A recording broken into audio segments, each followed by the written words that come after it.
Welcome to Hibbert Health. Dr. Hazan, thank you for joining me today. My pleasure. I would like to introduce Dr. Hazan. She is a medical doctor specializing in gastroenterology. Dr. Hazan is the CEO of Ventura Clinical Trials, conducting trials on cutting-edge medical issues. She's a top clinical investigator for multiple pharmaceutical companies and has participated in over 300 clinical trials. She has a very successful private practice in Malibu, California, the Malibu Specialty Center. Dr. Hazan is a series editor on the microbiome for the Practical Gastroenterology Journal. She is a frequent speaker at the World Congress of Digestive Disease and several other internationally renowned congresses. Dr. Hazan founded the Biome Squad in conjunction with co-founding the Malibu Microbiome meeting, where she brings together doctors who share their knowledge about the microbiome in medicine. Dr. Hazan is the founder and CEO of Progenabiome, a genetic sequencing research laboratory with a focus on understanding the clinical implications of the microbiome. She has over 42 ongoing clinical trials and 6 COVID-19 studies validating testing, prophylaxis, and treatment protocols for the novel coronavirus. Her lab was the first lab to find the whole genome of SARS-CoV-2 in 100% of infected patients' stools. That's the full genome of the COVID-19 virus. Dr. Hazan, this is fascinating. Can you please share with us your knowledge of the microbiome and most definitely how it relates to COVID-19, the trials and the studies that you're participating in right now? Thank you. Thank you for having me. It's a pleasure to talk to you and love your show, your podcast. It's awesome. I think for me, what happened is, as you said, the Malibu Microbiome meeting was supposed to launch in March 2020. And because of COVID-19, we got pushed back and postponed. And so Dr. Barodi, who is the pioneer of fecal transplant, and Dr. Stolman and Dr. Colleen Kelly and all these doctors were supposed to all meet in Malibu in March. And so Dr. Barodi and I, because the meeting was not happening, we changed our focus on meeting and our fecal transplant work, especially of Crohn's disease, onto COVID-19. And we said, well, who better than the two of us? Here I am, a woman who has put so many clinical trials and so many products to market. And Dr. Barodi has put so many patents to pharmaceutical companies to create products, and also was behind the whole H. pylori treatment with his therapy, where he used a combination therapy. And I have to say, his methodology, his work, the way he looks and sees medicine as an art, as a outside the box, being a cowboy to, we just got to fix the problem and we just can't use one pill. It really was an inspiration for me earlier on. And what happened is I took on that knowledge that he had. And I said, you know what? I bet you this is like H. pylori, this virus. Why don't we start thinking of viruses like we have treated H. pylori or we have cured C. diff? Think about it. H. pylori is almost disappearing. Certainly we've saved thousands and millions of lives of people with H. pylori therapy. And also C. diff. How many thousands and thousands of people have we saved that were dying from C. diff? And when we performed fecal transplant, where we take stools from a healthy donor and put it in a C. diff patient, the patient got cured. So what do we do when we do that? We don't give it one pill. We give it multiple bacteria. We say, you have C. diff. We're not going to give you a vancomycin because it doesn't really work. We're not going to give you flagyl because it doesn't really work. You have a 65% chance of reoccurrence. But if we do fecal transplant, when we select our donor properly, and we pick the right donor and we do the proper methods of transplanting, it's actually a complex method done by doctors in a surgical center. When we do that and we accomplish success from 92 to 99% success, and we've cured C. diff, we know what changed. We gave a ton of bacteria. We gave a formula. I like to bring it back to same with H. pylori. How did Dr. Barodi figure out the formula to fix H. pylori? He used different ingredients, right? If you're trying to fix or regrow flora or colon that's basically diseased, you have to get rid of everything first, all the weeds. I always like to correlate the fecal transplant to a garden. You've got all these weeds. You can't grow vegetables when you've got weeds. You have to remove the weeds, then you have to turn the earth, and then you plant your seeds, and then you wait for sun and nice water. But if you put a flood in there, nothing's going to grow, right? If you have a tornado, the seeds are going to fly off, nothing's going to grow. So you've got to have the perfect environment for that fecal transplant to implant. And really that's what it is, implantation. Much like gardening, right? So I take it back to the flora, to nature, to gardening. When we start looking at what are we doing when we treat H. pylori C. diff, we change the balance, we fix the balance, we readjust somehow. And so I knew that COVID would be the same kind of thing, because COVID is a tiny, tiny little virus, and bacteria is so much bigger than a virus. Where are the bacteria living? In our gut. I kind of had an insight of the microbiome. Let's say we both have celiac fruit. I cannot compare your microbiome to mine because we have completely different diets. Add on top of that a completely different diet, from eating in a Chinese restaurant last night, to having traveled to Japan, to having been born in Bangladesh, for example. All that creates a difference. So how do we understand the microbiome? You really have to look at the whole planet. So we're so far from that. That's my goal. My dream is to analyze the microbiome. It's essentially the 23andMe of the gut, but around the world. So I took on this big challenge to do it. And I have ideas. We have 42 clinical trials. We've already structured, we have a validated assay. And because we had a validated assay, and I was seeing results, like I was seeing what changed in my patient with Crohn's, and then I did something and he improved. And when he improved, I realized, wait, I'm on the right path with this microbiome assay, because it showed me, the assay showed me the bacteria that changed that correlated to him improving symptoms. In microbiome world, we look at what's called the Shannon index. That's the index that tells us diversity.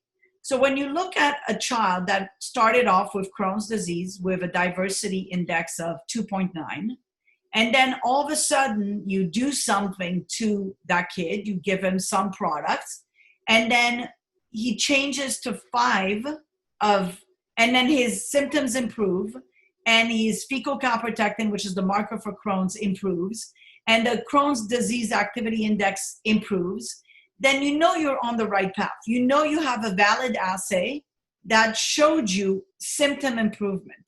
Also, when you have an assay that tells you, wow, this patient's bacteria is overgrown, let me zoom in on this bacteria and let me work with his neurologist. So I have a great relationship with a neurologist, Dr. Shelley Jordan.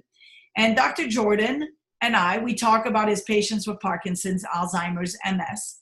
And we basically said, I showed him one of his patients that was chronically debilitated.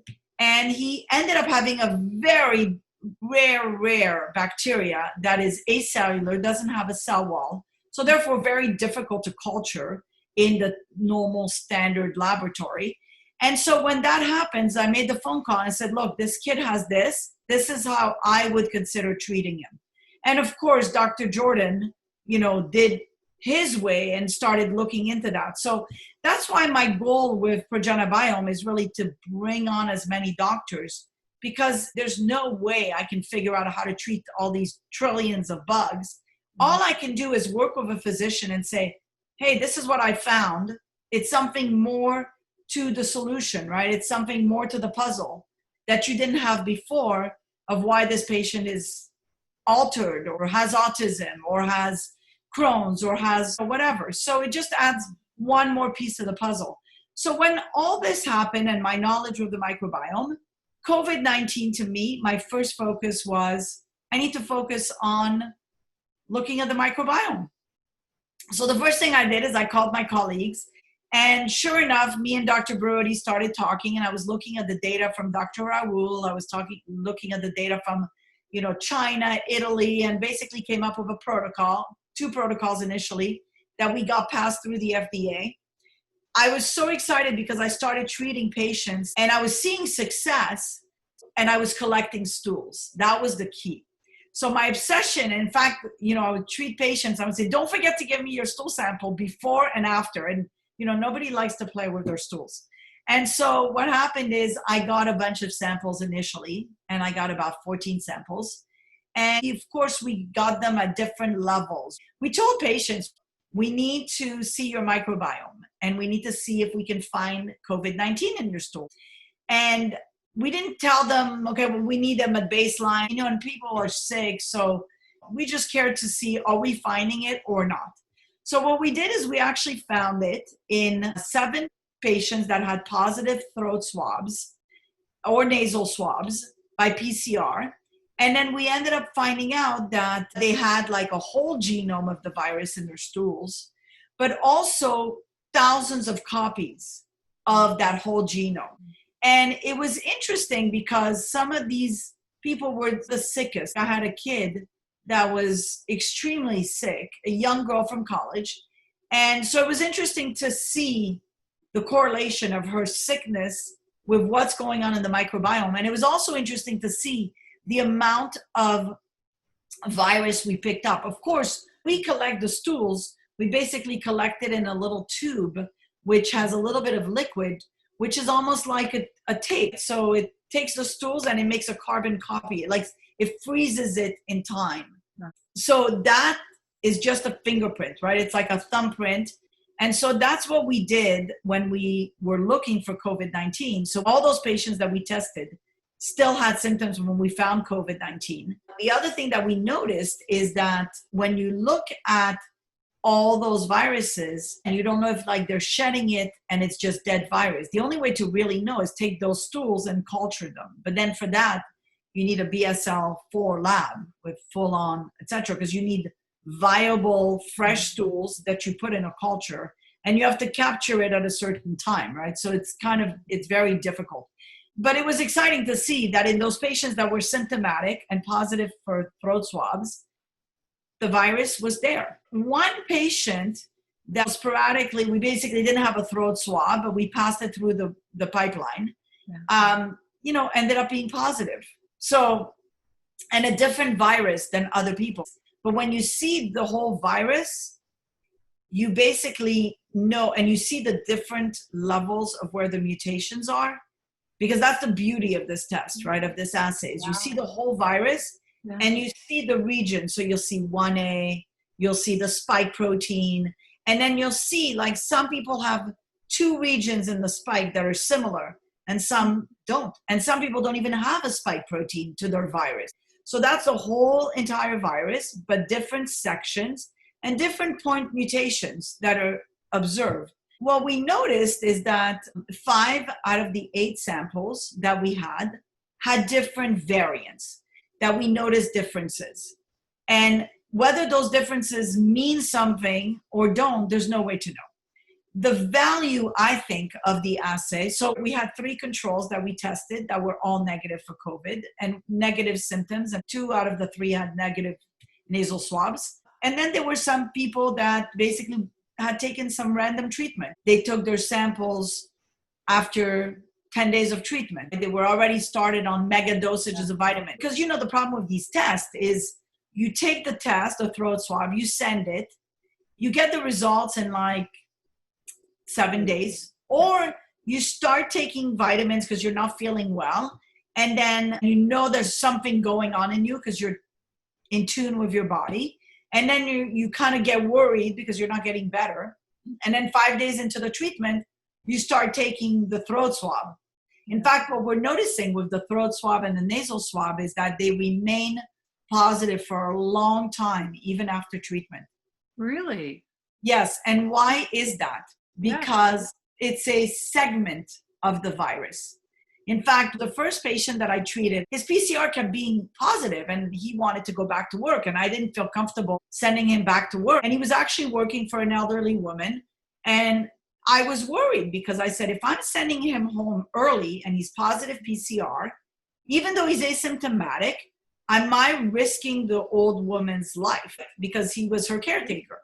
So even though he developed the antibodies, I still waited till the PCR was negative. But what happened is I ended up calling a lot of my friends and colleagues, and actually the equivalent to Dr. Fauci in Brazil. And that doctor said to me, yes, I'm actually seeing it up to a month or 2 months after treatment. Wow. But that doesn't mean that the patient is symptomatic or not, or contagious or not. We don't know. That's the honest to goodness truth. Why? Because genome is the whole virus from A to Z, the shape of the virus. A PCR is just a segment of the virus that most viruses have in common. So if, let's say, that segment is, you don't have that segment that's similar because you have a different variant of the virus, well, you're not going to pick it up. But if, let's say, you have that segment, but the virus has been dead and it's still just shedding, it's just, you're picking up leftovers of a dead virus, that segment's going to continue to be positive. So that's the difference. That's what people need to understand. So these tests are not adequate, in my opinion. No. Even the immunoglobulins. What does it mean that you have the antibodies? The antibodies, we've noticed, disappear after 3 months. So what does that mean? Does that mean you're not at risk of catching it again? Does that mean you're not at risk of catching another strain? Does that mean that you're infectious? Does that mean you're non-infectious? People are taking medications, prophylaxis, etc., and they feel like they're okay, but are they okay? Of course, in a perfect civilization that was united, kind of like Taiwan, right? Have you seen Taiwan?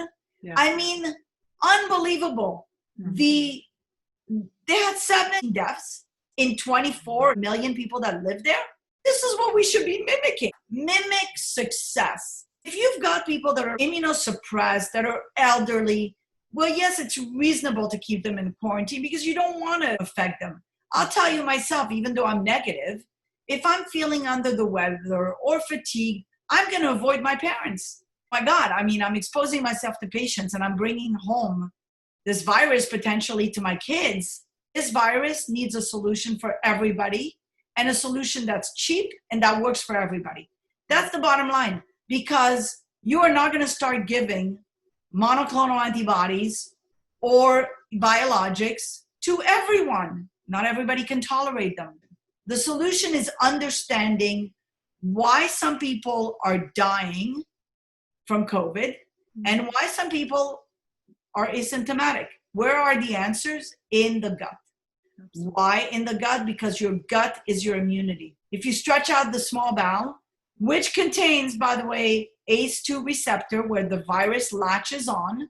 So that's what also told me to look at the bowels, because I knew that, yes, the virus latches on to these receptors that are called ACE2 receptors. And where is the biggest body of ACE2 receptors? Your bowels. So I knew, when you're sleeping and you're sick, your secretions go from the back of your throat into the bowels. Eventually, it lives somewhere in the gut. Now, you count on your good bacteria that's super strong and much bigger to take this virus, suffocate it almost, and poop it out, right? That's what you count on. So that's why it was so important to look at that. It was also important because I had a gut feeling that my gut bacteria told me. So to me, my intuition was telling me to look at the gut.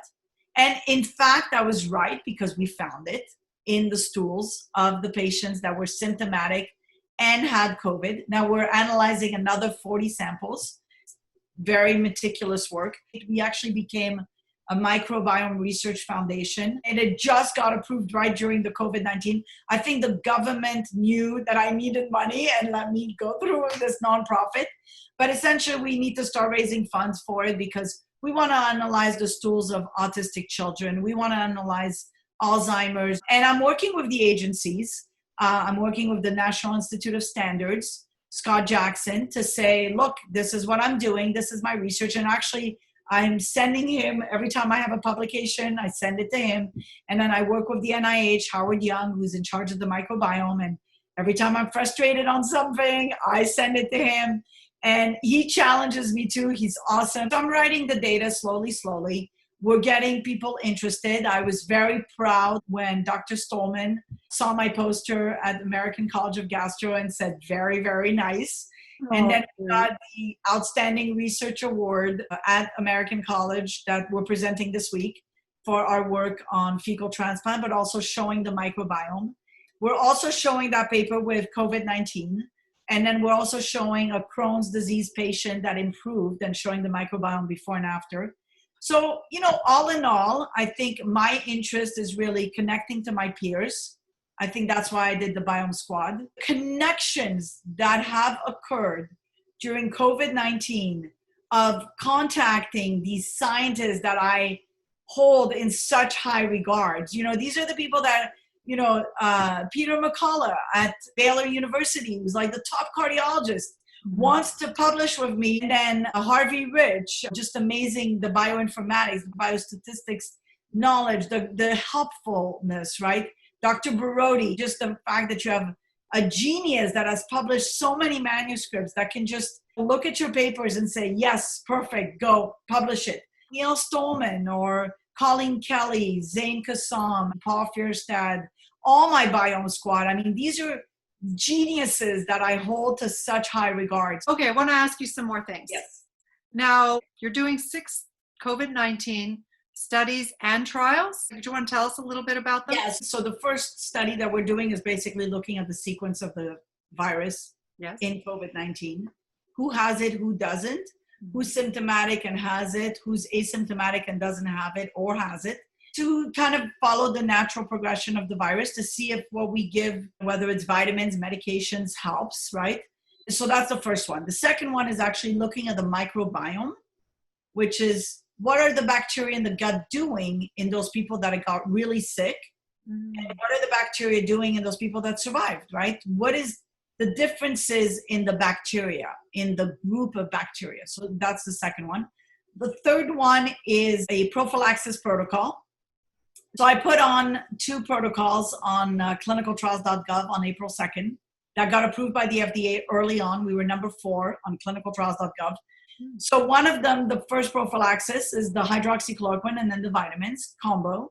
And initially we wanted to do open label because this was going to be given to the doctors on the front line, the patients that are living with people that are positive for COVID. And so that was the first protocol that I thought of initially, and it got approved. It got approved as an open label. This whole protocol went political. And so that was the 4th protocol. Then what happened was Dr. Barodi and I saw what was happening, and we knew we were going to have problems with hydroxychloroquine. So, and we weren't enrolling, and it wasn't going as smooth as possible. So he came up with the ivermectin, doxycycline, zinc protocol as a prophylaxis and as a treatment. We worked with Monash University in Bangladesh. In fact, he created a pharmaceutical company all in the period of like a month. We did an LLC, we created everything. And basically we said, you know what? A bunch of doctors are going to own the pharmaceutical company. And if we come up with some cheap therapies, well, that's a new beginning for doctors. So right now I'm working with an amazing company, a pharmaceutical company that is basically owned by a physician. And you know what? They're improving gastritis. They're improving eosinophilic gastritis, where the patients are no longer taking asthma medications or the medications of the stomach. That's great. Because it's a physician who has the background. He takes care of the patients. He understands that patients are what advances research. The patient needs travel funds because they need to take the train to us. He'll take care of that. So those are the companies that I like to work with because they are there to take care of patients. On the ivermectin, doxycycline protocol. And so we have it in prophylaxis and we have in treatment. And Dr. Barodi and I and a doctor from Bangladesh were working on it together. So it'll be exciting to see. We submitted it to the FDA. We got an initial approval to start running the trial. hopefully that'll be an answer. Now, was that your 6th trial? That's my 6th trial, yes. All right. So 2 on analysis, Yes. 2 on the, hydroxychloroquine, 2 on the ivermectin. That's wonderful. But I think, a virus needs a cheap solution, and some people don't like to take medication. Some people like to have natural products. I mean, certainly there's a lot of healthy people out there that are naturopaths and everything coming up with natural solutions as well. But, it'd be interesting to see what is it in the gut flora that makes people susceptible to COVID-19 and then correct that so that they're not so susceptible. That would be amazing. We're going to be showing the data to the FDA, hopefully, as we gather more patients. So we'd love to have more patients on those trials. We're not charging. We're basically pro bono to treat patients, anybody that wants to participate. What we're doing is on all those 4 trials that are therapy or prophylaxis, we offer it to patients. We don't know what they're getting, but we follow them very closely. I will tell you, every patient has my cell phone number. We give them open label and we give them compassionate use of the treatment, whatever treatment we were going to use, whether it's ivermectin, doxycycline, zinc, or hydroxychloroquine, azithromycin, vitamin C, D, and zinc. So those are the trials that we're doing. We are excited because we are working with the FDA on these cheap solutions. And I am actually excited to have the FDA see my data. I've been doing research for so many years, bring them in to see our data. And if we're doing great research, then the product goes out. So we'll see. Let's see the data. That's fantastic. Dr. Hazan, you're a shining light. You really are. It's been so fascinating and wonderful talking with you today. Thank you so much for sharing your knowledge, your expertise, and the trials and studies that you're doing right now. This is phenomenal information.